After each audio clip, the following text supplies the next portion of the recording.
Okay, item number 4, inflow and infiltration I&I abatement program. Mr. Boyer?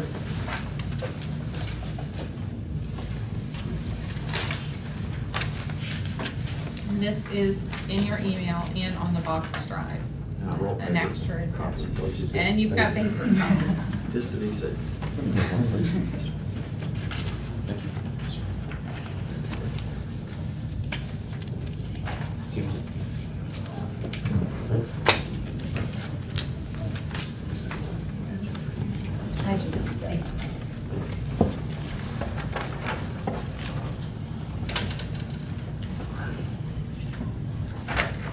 Thank you, Mr. Mayor, members of council.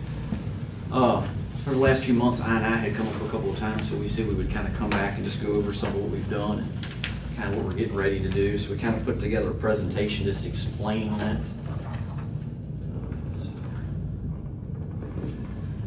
The first one's kind of just an overview of what's in the presentation. It kind of gives you an idea of what rainfall derived infiltration and inflow is, also known as RD2. Virginia infiltration and inflow related to special orders and consent decree, which is our consent order that we were put in by DEQ in 2009. The sewer shed prioritization, it'll explain that. Investigation work, rehabilitation and replacement, program costs, and then the future investigation and abatement work. The first slide just shows you some of the areas where I&I is caused from. Downspouts tied in, broken sewer lines, root infiltration, deteriorated manholes. Just kind of gives you a picture of some of the different things. Like sump pumps is on there. There's a wide variety of different things that can be caused by. It's just kind of an educational slide. Which is the worst? Can you prioritize those as far as, can you go back to the previous slide? Yes, sir. What, I mean, on a scale, I don't know how you want to judge it, but which is the main cause from your perspective? Honestly, it depends on, I mean, if you get a main that has a small crack compared to a lateral that has a 2-foot piece, it honestly just depends on the situation. So what you're saying is defective lines is higher volume than probably roof drain or something to that effect? Well, I mean, it's all bad. The roof drains are bad because, you're getting everything off the roof. Okay. Same thing with lids. Yeah, I was gonna say, maybe you could, yeah. Our biggest problem when I was in charge of all this was 2-foot drain pipes that comes from the laterals. Okay. Comes from the house, because a lot of them are just laying side to side like a French drain. And unless those things are replaced in your yards all the way to the house, and it leaks like a river. And if it doesn't get into the main sewer line that way, it comes in from another source. But that's the main reason, because all the houses up in Marlow Heights subdivision and those areas that was built during the pre-war days, all of them are pretty much, if they haven't been replaced, it's nothing, clay 2-foot pipes. For clean outs. People hit them with a mower and then never fix them. Thank you. Oh, I didn't mean to take you off here.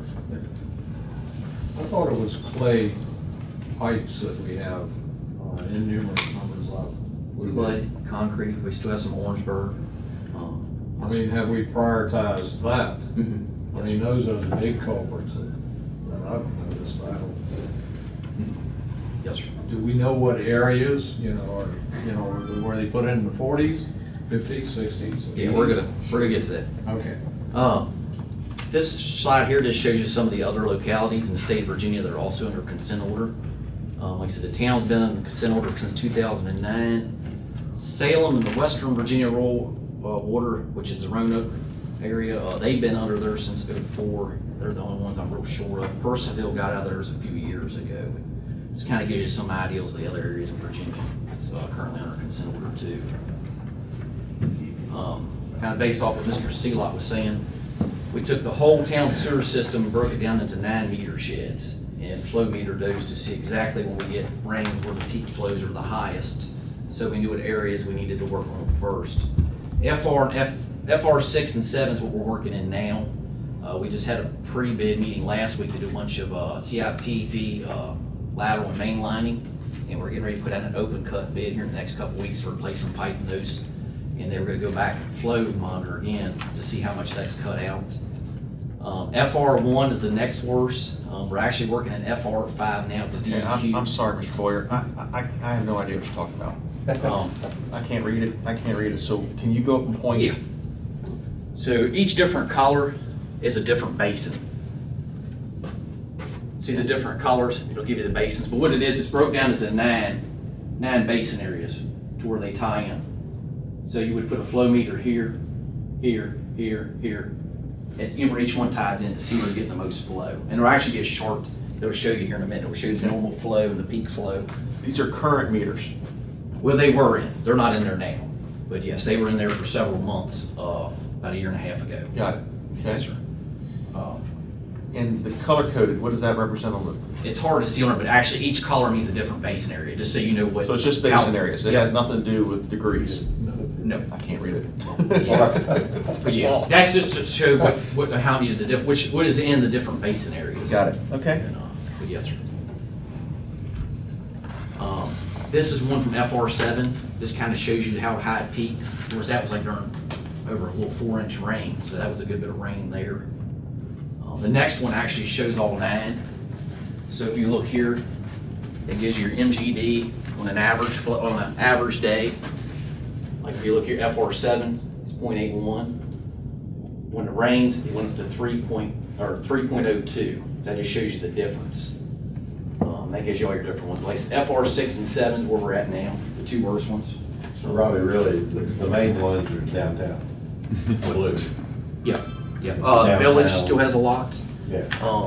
FR1 was actually 3rd, but DEQ's actually asked us to go to FR5 next because of complaints from businesses up in the industrial park. So we've actually started up there about 2 weeks ago, doing some work up there as they Yeah, so requested. 6 is downtown, right? 6 is downtown, or is it 7? 7 is kind of the village area and stuff. I think 6 is downtown. It's hard to see. Yeah, Yeah, 6 should be. it's a 6, and a 7. Okay. Can you put that map back and point to us? It is hard to read. Mark. Yeah, it is. Yes, sir. If you don't mind. Nope, no, sir. Absolutely not. Show me downtown and village and. Your When you say FR6. FR7, what are we talking about, FR6, FR1? With that, that's all your different basin areas. Okay, I understand that. Show me on the map which ones are which. Let's see, FR1 is your pinkish out here. That's purplish. It's really hard to decipher on this map, but this should be FR1. Let's see here, the blue should be 7. FR1 is the commercial nodes, it looks like, right off 66. Yeah, yep, exactly. But your FR7 should be like your village area and through there. And then your FR6 should be your center through here. Which is a pretty big area. And I can try to get a better map. It's okay. Robbie, can I ask a question? Where it says cross-connected for 7 and 6 for my minutes, can you tell me what that means? I thought 7 and 6 cross-connected. What does that mean? There's one spot where the 2 of them are actually, they hook together. This areas? Yeah. Thank you. Did you hear anything else, Mr. Sealer? Yeah, I think I understand. Like I said, that shows you the differences on 9 basins when it rains. Yep, we got that. Meter said power. Prioritization. Thank you. FR6 and 7, like I said, are the 2 highest. That's where we're working now. We just put out, we just had a pre-construction meeting for CIPP for main line and lateral lining. We got another one we're getting ready to put out for open cut pipe replacement, hopefully here in the next 2-3 weeks. Kind of back to the manhole thing. It has the highest number of unlined brick manholes, which are older manholes, highest number of verified clay pipe and concrete sewers. Focusing on the FR7 and 6 for the first comprehensive sewer inspection survey rehabilitation project. Like I said, FR1 was the second highest contributor, 99. Has a small amount of brick unlined manholes. Does have some clay and concrete sewer. And then FR5 is the third, which DEQ has asked us to actually go over and start on that one because of complaints. And that one's had several sanitary sewer overflows, which is why they've asked us to jump over there. And it has a high number of unlined brick manholes and clay pipe and concrete pipe.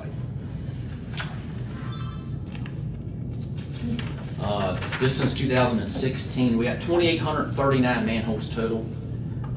We have fully inspected 866. We've started a new software program in 2016. We put pictures in, it's got pictures of the inside, the vertical depth, so that way if you have work done, you know how many vertical feet to bid. What the manhole's made out of, the invert, takes pictures of it. Frame and covers, we've inspected 109, just the ones like when it's low, when it rains, to see how much of effect it has for wet weather inspections. Investigating, total system, 124 miles of sewer. Let's see, out of that we've done, we got possible candidates for rehab, that is clay and plastic, so far 63 miles. Unlikely to need it, 61 of those miles is good. Inspected with camera was 20 miles, and so far we've inspected 7.5 miles with smoke testing. Hopefully if the weather is good this fall, we're gonna do a bunch more of that, as long as it doesn't get too wet again. These clay pipe lines, are they eligible for lining? As long as they're not broke up too bad, to where you can pull the liner through and it'll seal, yes, sir. We have some that aren't, that'll be in the open cut bid. But yeah, anything that we can line, because it's cheaper to line, have to, of course, dig it up, put the asphalt back and all that. We did put pipe bursting in with our just to see if it would come back cheaper, but we kind of have our doubts for this area to try to get somebody to come this far. Last time the mobilization and stuff was pretty bad. Mr. Boyer, I think, council, we can read the next few slides unless you guys want him to go through specifically. I mean, we can read that. What's the bottom line recommendation? Well, we just kind of wanted to update everybody. Like I said, we just put the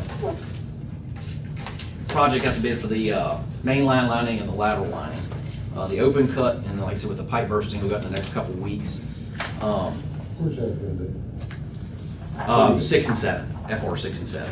No, I mean, where at, you know, specifically in the 6 and 7, which area? I mean, it's all over. It's quite a bunch. I got some maps, but we have the funding to cover everything. So right now, I guess we're just waiting for the bids to come back, and then we'll be back to you. Biggest thing, like, we just kind of wanted to do an update of where we're at and what we've done so far. Well, let's be a little bit more specific if possible. So you have the funding for what? We have the funding to complete FR 6 and 7 that we have now. Okay, so you're gonna cover that whole area? Everything we have right now to do, yes. Okay. Yep, until we go back to flow meter. How much of your budget is that? We got about 3.2 million right now saved up, and then we got 462,000 this coming year's budget. So FR 6 and 7 is gonna cost you what? Probably about 3.5 to do everything So you only got 3.2. until the new budget rolls over. Yeah, and it'll be after that before we come back with the Phase bids. it. How about FR 1 and 5? Those were just starting. The FR 5 we just started about 2 weeks ago. We started doing a little bit on 1, and that's when DEQ had asked us to go to 5. So 6 and 7 is gonna cost 3.2, We're thinking between 3.2 and 3.5, roughly. and FR 1 is gonna cost how much? We're not sure yet until we get more investigative work done. That's FR what we're doing 5, do you know that one as well? now. No, that's what we're doing now, trying to get all the investigative work done. We're doing all the camera and inspections and stuff now. How long do you think it's gonna take for you to meet DEQ standards for 6, 7, 1, and 5? Well, DEQ standards as a whole for the consent order. It's not actually basin area. Okay, Last time they had said pretty much for us to get off consent order, we would have to go 2 years without any sanitary sewer overflows or bypasses at the wastewater plant in order to get that consent order. Joe, what do you think? Well, How yeah. likely is that? Hmm? How likely is that? How likely is that? Yeah, that's the point. Yeah. At this point, we don't really know. We're gonna be, biggest thing here is working with DEQ hand in hand. The biggest thing and what we brought to council maybe 3 months ago was phase 2 of wastewater treatment plant project, which is 22 million. That is something that DEQ could mandate the town to do if we do not get this situation under control.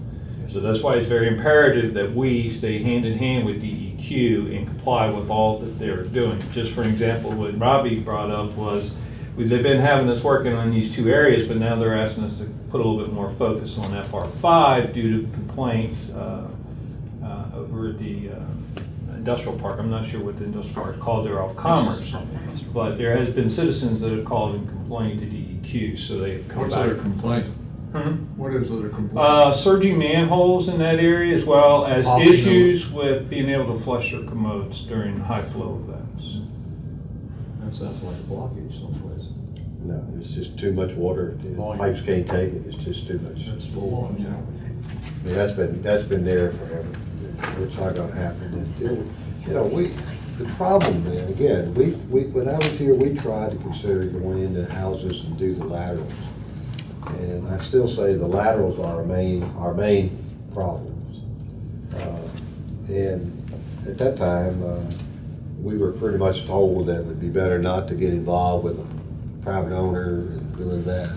So I don't know, I don't know how you're gonna stop I-9 if you can't go in on private property and either line the sewer laterals, the slip lines, not slip line, but in situ form Yes, sir. or whatever. So that's an issue that we've got. We can do all our main trunk lines and get them all sealed, but it's not gonna stop the I-9 until we get all the laterals coming from every house that's not cast iron or plastic, or, PVC plastic.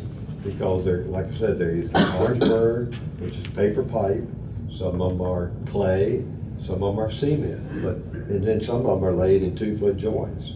It's just like a French drain, and that just sucks the water right in. And until we can get those laterals replaced somehow, if there's a possibility, then this will never stop. This will continue on forever. Well, where are the laterals? Is that- That one goes from our trunk line to the house, what comes out of your house, So it's on private property. it's on private Well, I property. understand that, but when you talked about roof drains going in, Well, we took them out, most of them, when I was here, but there are some that's been put back. But our biggest problem is the laterals that go from this trunk line into your house, maybe 20 feet, 30 feet, or maybe longer. And if you got a French drain there, which is 2 feet clay pipe butted together with no seal, then it just sucks in the water when it rains. Joe, do you have an actual plan to meet DEQ standards and working backwards from that? Yeah, we do, and that's where we're going hand in hand with them, meeting on a quarterly basis, and they're basically dictating us where they want us to focus next, just like they I are. understand, but have we as a body, have we said, our goal is X day to be DEQ compliant, and work backwards based upon the various phases, based upon the cost estimates, and develop a plan of execution? Have we gotten to that stage yet? I think this is great information we have. I think what I'd be curious to see is the actual action plan above and beyond just FR7, 6. Councilman T-Will raises a very valid point. If in fact, I have no reason to doubt the accuracy of that, if the laterals are of major issue, what's our plan to get on private property to fix the laterals? For right now, we are planning on replacing our side of the lateral to the property line, or lining, one of the two. Understand? So that's phase one. Yeah. That's To just take care of the property town, line. yeah, to Right. take care of the town. So But what- not from there to. Right. You know, private. Right. But most of ours are okay. Yeah, anything Tell that's you not that. PVC that would either be lined But or open cut. When they attach to our line, which the lateral goes to the property line, then they change it over to the clay or whatever, because they had no regulations back in the 50s and 60s and 70s. So I came here, when they were still putting in clay pipelines. And I've switched it over to plastic and the ductile iron, or not ductile, but That's cast the one. iron laterals. Okay. what's that smoke test up there telling me? Because that's property. Cracks. Hole in the Issues. pipe. Could be a That's what I'm trying to get at. Is that the laterals you're talking about right there? That's what it looks There, you've like. got it right there in your smoke test. A lot of them are clean out caps missing or been hit with a mower, different things. People run over them and stuff. One thing, like Joe was saying, that we have to report to them quarterly and then annually. Yeah, what we're doing, what we're going to do. And they've been very good about working with us. One other thing I didn't put in here part of our consent order, we have to do grease trap inspections in the restaurants every year.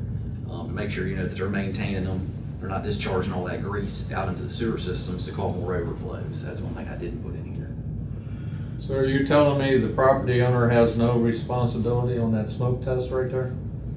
What we've done in the past, like if it's a clean out or something, we send them a letter certified and ask them to take care of it. But, I mean, it's private property. Well, I know since we're doing these liners, is there any way that we can, if we know that these homeowners have these issues, that we can say, hey, this has to be taken care of, we can do this for you, whatever, at such and such cost, or I don't know how much a liner, these liners would cost, like 30, 50 feet, how much would it cost to do this? Is that something that we could do? I mean, Yeah, we can look into it. Yeah, so, Yep. I'm sorry, go ahead, Jeff. Now, the main purpose of tonight's meeting was, being that we had new members on council, was just to give some information on inflow and infiltration, because it is an issue.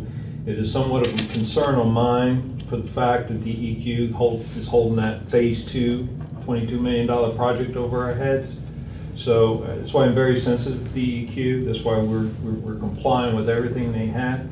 I agree, we need an exit plan. It's been 10 years. But right now, we're trying to be compliant and staying away from phase 2 of that wastewater treatment plant. I do believe that if we are diligent with DEQ and follow the plan, that we can avoid phase 2, and that is my objective at this point. And when you say phase 2, that's when they're gonna ask us to expand our, Wastewater treatment Wastewater plant to treatment plant. handle, right now, our wastewater treatment plant can only handle hydraulically 12 million gallons a day. When it gets to that point, after 12, we bypass. And that's where we're getting dinged. And you figure normal flows around 2, maybe, Robbie, right? On a normal day when it's not raining? 2. So, and the plant is licensed for 5.3, but hydraulically it can handle 12 before we have to bypass. okay? Another thing too, the DEQ, you can work with them. If they see you're not doing anything, Yeah, then they're that's when gonna they hammer you hammer down. it out. Yeah, But if you work with them, they'll work with us, and they They've know, been. most every town's got the same issues. It's not too many that don't. And they, especially since we've gotten away from PRISM, and we had all the issues before Right. and stuff, they have been way better working with us since we've gotten somebody decent and gotten some stuff. well, I'm sorry, Bill. If I could parlay on the mayor's question there, if you don't, I'm looking at this thing, you're talking about 3.2 on 6 and 7. This whole program will cost us more than 22 million, but we want to avoid the 22 million. What is this thing actually going to cost us in reality? It's going to cost us a pretty penny. And we got to dedicate a certain number of dollars to it annually to, But we've been budgeting that for as long as I can remember. But you gotta realize 2 things here. Sewer lines needs to be maintained. And the only way to maintain them is doing what Robbie's doing here. And if it does keep the I&I out, it's great. But regardless of whether the I&I does install, you still giving some integrity to your system. Because when you slip line, or not slip line, but in situ form, which is a bladder goes in and gets hard, that seals all those lines in that area. Now, the water that gets been going in those cracks in that line will probably find another source. It's always happened before. Because one time we did the one on the bypass, and we paid 300,000 gallons, stayed away for 2 months. 2 months later, it showed up somewhere else. So water will find its source. If there's an opening, it's gonna find a way to get into the lines. And that's where your issues are with the sewer system. Is they're not a sealed line, they're not sealed because you can't get them sealed. Unless you're starting out from scratch. You start a new system, you gotta have ductile line, you gotta have plastic, you gotta have this. Then you can't. What's the life expectancy of these liners? For the CIPP, Yes. most of your brands are 30, 40 years. Some longer than that, but on average, most of them is 30, 40 years. Okay, Joe, if I could suggest maybe for, I think 60 days or 45 days, whatever you think is the right amount of time. But I think we'd like to see a more of an action plan as it relates to the, what'd you call them, Gene? The lines on the property? Laterals. The laterals. In other words, what can we do about that? I think council's pleased with the progress you're making on the main lines, and the work that's being done, and the research. I think that's good. I think that's putting Band-Aids on a soldier that's injured, and now we have to heal the soldier, the complete soldier. So I think we have to look at the complete system, and just whether it's the plan may say over the next 10 years we're going to do the following. Maybe it's going to be over the next 5 years. Maybe we're going to incentivize homeowners and say the town's going to pay 75% of the work in the greatest areas that we're most concerned about during the first 3 years. After which it's going to be 50%, and then after which it's going to be 25%, or just be creative. Let's see if we can't come up with a good plan, so the citizens know and we know. Good. Gotcha. Okay. Anything else from council on that? Ms. Thompson, do you have any questions on that?